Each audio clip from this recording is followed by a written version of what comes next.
Hello guys, എല്ലാവർക്കും സുഖമല്ലേ? ഞങ്ങളും ഇവിടെ സുഖമായിട്ടിരിക്കുന്നു. അപ്പോൾ ഈ വീഡിയോ ചേച്ചിയുടെ പ്രഗ്നൻസി വ്ളോഗാണ്. ശരിക്കും 3 മാസം മുന്നേ എടുത്ത വീഡിയോസാണിത്. പക്ഷേ എനിക്ക് ഇപ്പോഴാണ് കേട്ടോ ഇത് പോസ്റ്റ് ചെയ്യാനുള്ള ഒരു പെർമിഷൻ കിട്ടിയത്. ഈ പ്രഗ്നൻസി വ്ളോഗ് എനിക്ക് എന്തായാലും ഡോക്യുമെൻ്റ് ചെയ്യണമെന്നുണ്ടായതുകൊണ്ട് ഞാൻ ഇത് എടുത്തു വെച്ചിരിക്കുകയായിരുന്നു. അപ്പോൾ എല്ലാവർക്കും welcome to simply Gopika's YouTube channel. ചേച്ചിയുടെ ഇൻഡ്യൂസ്ഡ് ലേബർ ആയിരുന്നു കേട്ടോ. അപ്പോൾ ഞങ്ങളോട് നേരത്തെ ഡേറ്റ് ഒക്കെ പറഞ്ഞിട്ടുണ്ടായിരുന്നു. അപ്പോൾ ആ ഡേറ്റിന് അഡ്മിറ്റ് ആവാൻ കൊണ്ടുപോവാണേ. ഞാനും അച്ഛനും ഒരു കാറിൽ, അമ്മയും ചേച്ചിയും ചേട്ടനും വേറൊരു കാറിലാണ് കേട്ടോ പോകുന്നത്. പിന്നെ സാധനങ്ങളൊക്കെ കൊണ്ടുപോകണമല്ലോ, അതുകൊണ്ട് 2 കാറിലാണ് ഞങ്ങൾ പോയത്. പിന്നെ ഈ KM ചെറിയൻ ഹോസ്പിറ്റലിലായിരുന്നു കേട്ടോ ചേച്ചിയുടെ ഡെലിവറി നടന്നത്. അതുകൊണ്ട് ഞങ്ങൾ 1 മാസം മുന്നേ ചെങ്ങന്നൂരൊക്കെ വന്ന് ഒരു അപ്പാർട്ട്മെൻറ്റിലായിരുന്നു താമസിച്ചിരുന്നത്. അങ്ങനെ ഞങ്ങളുടെ ഫാമിലിയിൽ ഒരു പുതിയൊരു അംഗം കൂടെ വരാൻ പോവാണ്. അതാണാണോ പെണ്ണാണോ എന്നൊന്നും അറിയത്തില്ല. എനിക്ക് ഭയങ്കര എക്സൈറ്റ്മെൻറ്റ് ഉണ്ടായിരുന്നു. അതിൻ്റെ കൂടെ എന്തിനാണെന്ന് അറിയത്തില്ല, എനിക്ക് നല്ല ടെൻഷനും ഉണ്ടായിരുന്നു കേട്ടോ. ഇപ്പോൾ ചേച്ചീനെ ഒരു കത്തീറ്റർ എന്ന് പറഞ്ഞൊരു ട്യൂബ് ഇടാൻ വേണ്ടിയിട്ട് കൊണ്ടുപോവാണ്. 2.5 സെൻറ്റിമീറ്റർ ഡൈലേഷൻ നടത്താൻ വേണ്ടിയിട്ട്. നടക്കുമ്പോൾ ആ ട്യൂബ് പുറത്ത് വരും എന്നാണ് കേട്ടോ അതിൻ്റെ ഒരു ഗോള്. അങ്ങനെ ചേച്ചീനെ അവിടെ ലേബർ റൂമിൽ വിട്ടിട്ട് ഞങ്ങൾ റൂമിലോട്ട് വന്നു കേട്ടോ. ഇതാണ് ഞങ്ങളുടെ റൂം. അത്യാവശ്യം നല്ല റൂമായിരുന്നു, നല്ല ബാത്റൂമും ഉണ്ടായിരുന്നു. പിന്നെ പേഷ്യൻറ്റിന് കിടക്കാനൊരു കട്ടിലും, പിന്നെ സ്പൈസ് സ്റ്റാൻഡറിന് കിടക്കാനൊരു കട്ടിലും സൈഡിലായിട്ട്, പിന്നെ കബേർഡ്സും TVയും അങ്ങനെയുള്ള ഒരു കുഴപ്പമില്ലാത്തൊരു റൂമായിരുന്നു കേട്ടോ. പിന്നെ ഗുഡ് തിങ് ഈസ് അവരെപ്പോഴും വന്ന് ക്ലീനൊക്കെ ചെയ്യുമായിരുന്നു. ഞങ്ങളെടുത്തത് AC റൂമായിരുന്നേ, കാരണം അത്യാവശ്യം നല്ല ചൂടുള്ള ഒരു സമയമായിരുന്നു കേട്ടോ. അങ്ങനെ ട്യൂബൊക്കെ ഇട്ടിട്ട് ചേച്ചീനെ റൂമിലോട്ട് കൊണ്ടുവന്നു. ഇനി ഇത് പുറത്ത് വരുമ്പോഴായിരിക്കും ചേച്ചിക്ക് ലേബർ പെയിൻ കൊടുത്ത് ബാക്കിയുള്ള പ്രോസസ്സ്. എക്സൈറ്റഡ് ആണോ?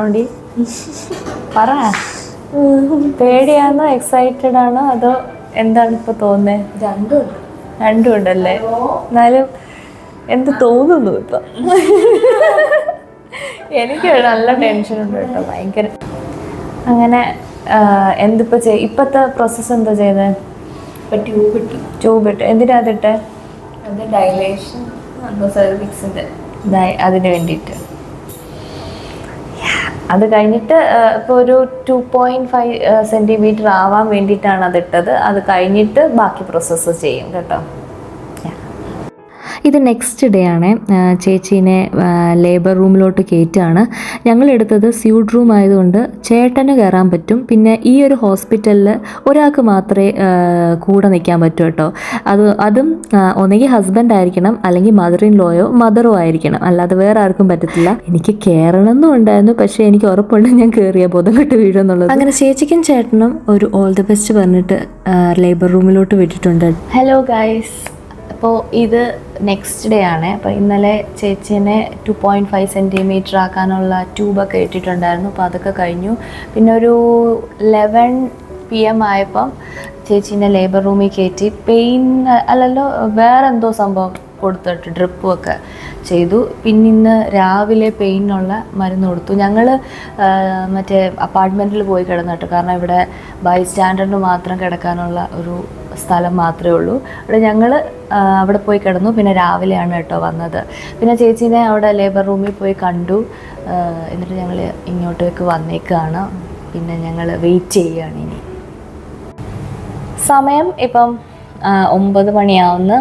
ഇപ്പം ഇതുവരെയും വല്ല വ്യത്യാസം ഉണ്ടോ അച്ഛാ? എന്തെങ്കിലും വ്യത്യാസം പറഞ്ഞായിരുന്നോ കൊച്ചിന്? പെയിൻ്റെ മരുന്ന് കൊടുത്തതേ ഉള്ളൂ. അപ്പം ഒന്നും അറിയാൻ പറ്റുന്നില്ല. ഞങ്ങൾക്ക് അങ്ങോട്ട് കയറാൻ പറ്റത്തില്ലല്ലോ. ചേട്ടന് കയറാൻ, കാരണം ഞങ്ങൾ സ്യൂട്ട് റൂമാണ് എടുത്തത്. അപ്പോൾ ചേട്ടൻ മാത്രം കയറിയിട്ടുണ്ടായിരുന്നു കേട്ടോ. പിന്നെ ഞങ്ങൾ ബ്രേക്ക്ഫാസ്റ്റ് ഒക്കെ കഴിച്ചു. ഇവിടെ തന്നെ കുറേ റെസ്റ്റോറൻറ്റ്സ് ഉണ്ട്, അപ്പോൾ അതൊക്കെ കഴിച്ചു. ഇവിടെ വന്ന് ഇരിക്കുകയാണ് കേട്ടോ. പേഷ്യൻറ്റിൻ്റെ വീട്ടിൽ അച്ഛനായിരുന്നു കേട്ടോ കിടക്കുന്നത്. അപ്പം ഞങ്ങളിങ്ങനെ കളിയാക്കിക്കൊണ്ടിരിക്കുകയായിരുന്നു, അവരറിയാണ്ട് അച്ഛൻ്റെ ലേബർ റൂമിൽ ചിലപ്പം കൊണ്ടുപോകുമെന്ന്. അങ്ങനെ കുറച്ച് കഴിഞ്ഞപ്പം ഞങ്ങൾ ലേബർ റൂമിൻ്റെ അവിടെ വന്നിരിക്കുകയാണ് കേട്ടോ. എനിക്കാണെങ്കിൽ നല്ല ടെൻഷൻ അടിക്കുമായിരുന്നേ. ചേച്ചിയുടെ സമയത്ത് തന്നെ കുറേ ആൾക്കാരുടെ ഡെലിവറി ഉണ്ടായിരുന്നു. അപ്പോൾ അവരുടെയൊക്കെ ക്ലോസ് വൺസ് പുറത്ത് തന്നെ ഇരിപ്പുണ്ടായിരുന്നു. അപ്പോൾ ഞങ്ങൾ അവരോടൊക്കെ ആയിട്ട് ഇങ്ങനെ സംസാരിക്കുമായിരുന്നു, ഓരോ ആൾക്കാരുടെയും പ്രഗ്നൻസി സ്റ്റോറിയൊക്കെ. അമ്മയാണെങ്കിൽ ടെൻഷൻ അടിച്ചിട്ട് പ്രാർത്ഥിച്ചൊക്കെ ഇരിക്കുമായിരുന്നു കേട്ടോ. ചേട്ടൻ അകത്തുണ്ടായതുകൊണ്ടാണെന്ന് അറിയത്തില്ല, ഞങ്ങളുടെ അടുത്ത് ഒരു വിവരവും അവർ വന്ന് പറയുന്നുണ്ടായിരുന്നില്ല. കാരണം ബാക്കിയുള്ളവരുടെ അടുത്തൊക്കെ ഓരോരോ അപ്ഡേറ്റ്സ് കൊടുക്കുന്നുണ്ടായിരുന്നു കേട്ടോ. അപ്പോൾ ഇതിനിടയിൽ ഒരു ചേച്ചീനെ സിസേറിയന് വേണ്ടിയിട്ട് കൊണ്ടുപോകുന്നത് ഞാൻ കണ്ടു. അപ്പോൾ അതിൻ്റെ ഒരു ടെൻഷനാണ് കേട്ടോ എനിക്ക്. സിസേറിയന് എന്തിനാണ് ഇത്ര ടെൻഷൻ എനിക്കറിയത്തില്ല, പക്ഷേ എന്തോ ഓപ്പറേഷനിലൊക്കെ കയറ്റുക എന്ന് പറയുമ്പോൾ എനിക്ക് ഭയങ്കര ടെൻഷനാണേ. അങ്ങനെ രാവിലെ മുതൽ ഈവനിങ് വരെ ഞങ്ങൾ അവിടെ തന്നെ ഇരിക്കുമായിരുന്നു കേട്ടോ.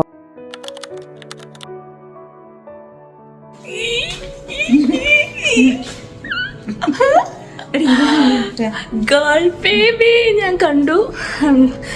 ഇനി വീഡിയോ എടുക്കാൻ സമ്മതിച്ചില്ല കേട്ടോ. ഇനി ഇവിടെ കൊണ്ടുവന്നിട്ടൊക്കെ വീഡിയോ എടുക്കാൻ പറ്റൂ. പക്ഷെ ഞാൻ കണ്ടു.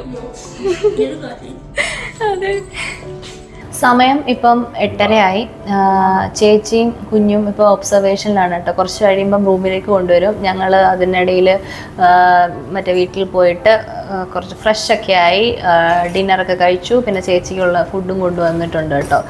പിന്നെ ഞങ്ങൾ വെയിറ്റ് ചെയ്യാണ്. ആകെ കൂടെ ഒരു മിന്നായം പോലെ കുഞ്ഞിനെ കണ്ടതേ ഉള്ളൂ. ഇനിയാണ് നന്നായിട്ടൊന്ന് കാണേണ്ടുന്നത്. യാ,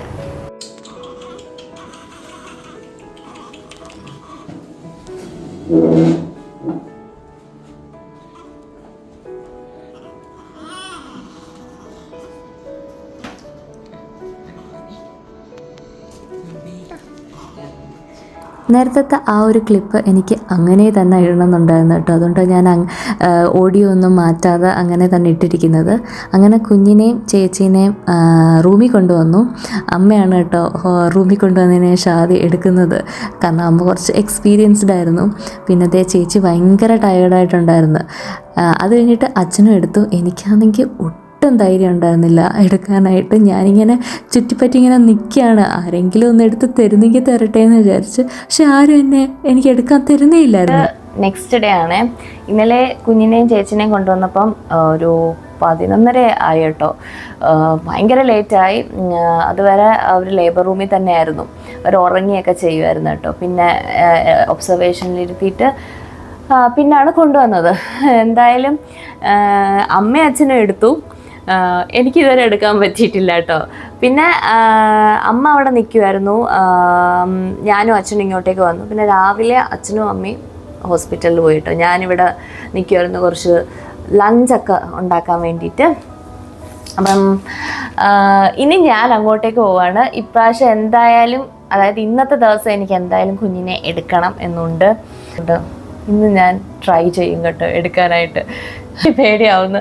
ഈ ഭയങ്കര ഡെലിക്കേറ്റ് അല്ലേ കുഞ്ഞുങ്ങൾ. അപ്പം ഒരു പേടിയുണ്ട് കേട്ടോ. പക്ഷെ അങ്ങനെ പറഞ്ഞിട്ട് കാര്യമില്ലല്ലോ, എടുക്കണം. അപ്പോൾ ഞാൻ ലഞ്ചൊക്കെ കഴിഞ്ഞിട്ട് വേഗം റെഡിയായിട്ട് കുളിച്ച് റെഡിയായിട്ട് പോട്ടെ. ഹോസ്പിറ്റലിൽ വെച്ച് കാണാമേ. ഞാൻ എടുക്കുവാണെങ്കിൽ അതിൻ്റെ വീഡിയോ ഇടുന്നതായിരിക്കും. ഇന്നത്തെ ദിവസം എടുത്തില്ലെങ്കിൽ ഞാൻ അതിൻ്റെ വീഡിയോ ഇടാതിരിക്കും. പിന്നെ നോർമൽ ഡെലിവറി ആയതുകൊണ്ട് നാളെ പോകാമെന്ന് പറഞ്ഞു കേട്ടോ. ഡോക്ടർ പറഞ്ഞു.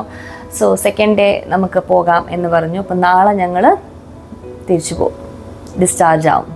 അങ്ങനെ കുഞ്ഞിനെ എൻ്റെ കയ്യിലോട്ട് അമ്മ എടുത്തു വെച്ച് തന്നു കേട്ടോ. ഫസ്റ്റ് ടൈമാണ് ഞാൻ കുഞ്ഞിനെ ഹോൾഡ് ചെയ്യുന്നത്. ആൻഡ് ഫസ്റ്റ് ടൈമാണ് ഞാൻ ഒരു ന്യൂ ബോണിനെ എൻ്റെ കയ്യിലിങ്ങനെ എടുക്കുന്നത്. ഒരു വല്ലാത്തൊരു ഫീൽ തന്നെയായിരുന്നു കേട്ടോ അത്. അവളുടെ കുഞ്ഞി തല എൻ്റെ കയ്യിലിരുന്ന് ഇങ്ങനെ അനങ്ങുമ്പോൾ എനിക്ക് എന്താ നിർത്തില്ല, ഞാനൊരു ഒരു പഞ്ഞിക്കെട്ടിനെ പിടിക്കുന്ന പോലെ എനിക്ക് തോന്നുമായിരുന്നു. പിന്നെ കുഞ്ഞിനെ എടുത്ത് നിൽക്കാനുള്ള ധൈര്യമൊന്നും എനിക്ക് ഇല്ലായിരുന്നു. അതുകൊണ്ട് ഞാൻ ഇരിക്കുമായിരുന്നു കേട്ടോ. ഹലോ, ഇന്ന് മോള് വന്നിട്ട് 5th ഡേ ആണ് കേട്ടോ. മോള് ജനിച്ചിട്ട് 5th ഡേ ആണ്.